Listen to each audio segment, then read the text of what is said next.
Bon, les Doors, par où commencer? On va faire simple, je vais vous les présenter.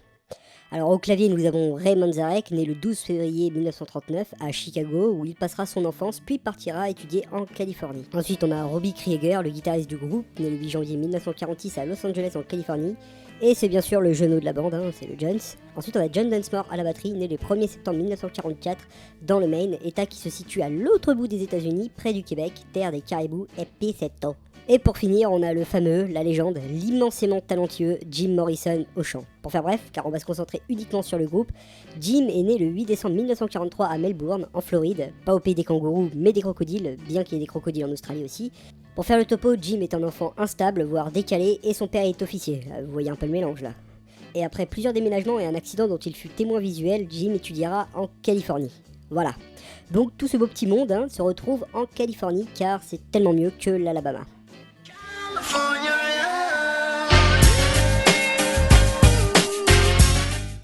Nous sommes en plein 60s, plus précisément en 1965, dans une ville en Californie. Deux étudiants ayant obtenu leur diplôme dans la prestigieuse mais néanmoins école de l'UCLA, ou l'Université de Californie Los Angeles, toi-même tu sais, deux étudiants que je nommerai Jim Morrison et Ray Manzarek. C'est après avoir écrit des textes, car oui, Jim est un poète, donc je disais c'est après avoir écrit des textes voués à être de la musique que Jim et son ami décident de former un groupe. Voilà, il n'y a rien de plus simple, pas de quête, de rédemption à la recherche de soi-même, de dragons, de chats ou encore de Pokémon. Et surtout, pas de drogue. Enfin si, quand même un peu, on est en 1965, ne l'oubliez pas. Ray Manzarek, son best friend, intègre alors Jim dans le groupe de Rick and the Raven, qui est un nom très, mais alors très moche. Bon, Jim évoluera au sein du groupe en compagnie de son poteau Ray, mais aussi de son frangin Rick, d'où le nom Rick and the Raven. Et de Jim Manzarek, qui est aussi de la famille et qui joue de l'harmonica. Harmonica qui est un instrument que je trouve cool, à une seule condition, que tu sois un afro-américain et que tu t'amuses à te balader dans les carrefours à minuit histoire de vendre ton âme au diable. Bon, il y a aussi d'autres personnes en groupe, mais là j'ai carrément la flemme de vous en parler, rien que le fait de dire leur nom ou leur rôle, comme Priscilla Sullivan à la basse et Vincent Thomas à la batterie, m'énerve, au plus haut point là, c'est hyper chiant. Bon, c'est un peu plus tard que Jim eut la très bonne idée de nommer le groupe les Doors. Ce que je trouve est une très bonne idée. The Doors, un nom qui renvoie à un livre d'Aldous Huxley, The Doors of Perception. En gros, c'est un livre qui parle de drogue et ouais, on est en 1965 aussi. C'est après plusieurs petits changements que le batteur quitte le groupe, il faut donc trouver un nouveau prétendant. Prétendant du nom de John Densmore. Pour la petite anecdote, Ray avait rencontré John durant une conférence sur la méditation transcendantale, un truc de hippie quoi. Plus tard, le groupe enregistrera leur démo incluant 6 titres, avec des titres méconnus comme Moonlight Drive, Hello I Love You et plein d'autres chansons qui me donnent envie de manger des bonbons bleus, roses, rouges, etc. etc.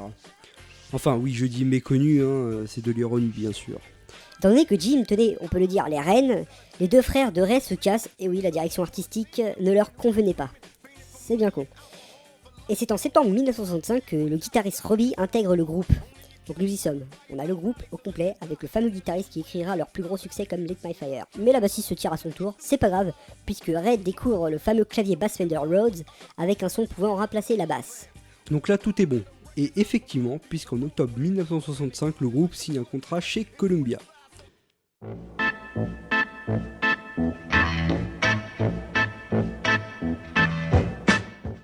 C'est au début de l'année 1966 que le groupe jouera dans le bar London Fog, bar avec lequel ils joueront 4 soirs par semaine, et c'est à coup de notoriété qu'ils passeront à 6 soirs par semaine pour en finir en mai de la même année. Ils obtiendront un contrat avec le fameux bar Whisky à Gogo, un bar branché et réputé de Los Angeles. C'est en se forgeant une image dans ce bar que le groupe signe avec la maison du disque Elektra. Et voilà pour leur début. Leur succès viendra par la suite après avoir enregistré l'album The Doors, qui est pour moi leur meilleur album, je le concède. En septembre 1966, l'album enregistré en un mois malgré quelques problèmes. Album avec cette musique Break on True, musique dont il faut apparemment avoir consommé certaines substances, de la drogue quoi, pour avoir fait le passage de l'autre côté. Alors ça j'ai rien pigé, mais écoutez un peu, sans drogue bien sûr. Bon, pour promouvoir leur album, les Doors décident d'enregistrer un clip, ce qui est plutôt rare pour l'époque. L'album se termine avec la fameuse musique The End, musique d'une certaine durée assez longue, et à l'ambiance pesante et étrange. This is the end. beautiful friend. This is the end, my only friend, the end. Pour le reste, cet album fut enthousiaste pour certains critiques, bien qu'une certaine musique End of Night fut un flop monumental. Pour ceux qui apprécieraient cette musique, Robbie dira lui-même que cette musique est un flop. Mais le succès deviendra plus important durant le printemps de 1967 avec la sortie du single Light My Fire, écrit comme je l'ai dit par Robbie, musique qui passera de 6 à 3 minutes pour des raisons commerciales.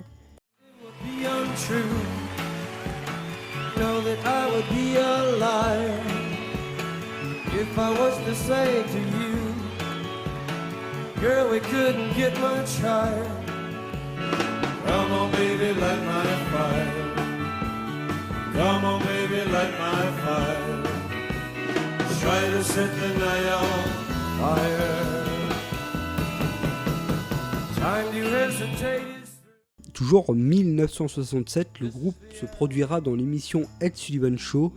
Et comme à l'époque on était un peu coincé du cul, les producteurs demandera au groupe de modifier certaines paroles, chose qui n'a pas plu à Jim Morrison, qui chantera la version originale appuyant même sur les passages choquants. Ils ne se produiront plus jamais sur cette émission après. Faut bien les comprendre. Plus tard, les Doors enregistreront l'album Strange Day qui semble être de moins bonne qualité. En effet, si l'on écoute les musiques du début à la fin, on aperçoit un certain déclin, comme si une part sombre semblait les avoir envoûtés. Part sombre du nom de Jim Morrison. Certains qualifieront cet album d'apocalyptique. Ont-ils raison ou tort? C'est à vous de vous forger une idée dessus. C'est cet album qui déclenchera un déclin au sein du groupe sur une longue durée. En effet, Morrison, vivant dans l'excès de drogue, d'alcool et de femmes, assombrit en quelque sorte l'image du groupe. Une image qui se cachait surtout derrière l'ombre de Jim, comme vous pouvez vous en douter.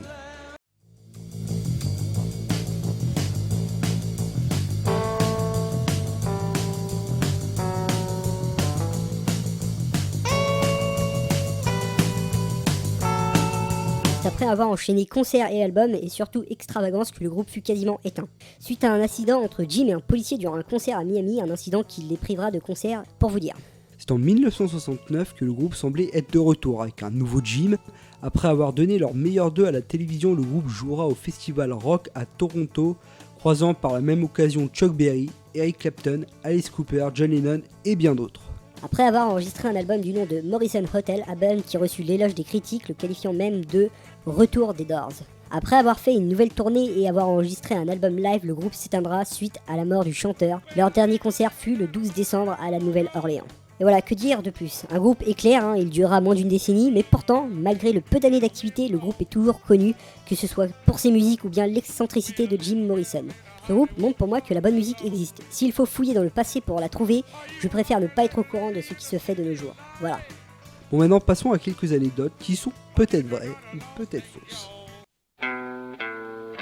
People are strange when you're a stranger. Faces look ugly. Il semblerait que le batteur John n'a pas qu'une bonne oreille musicale.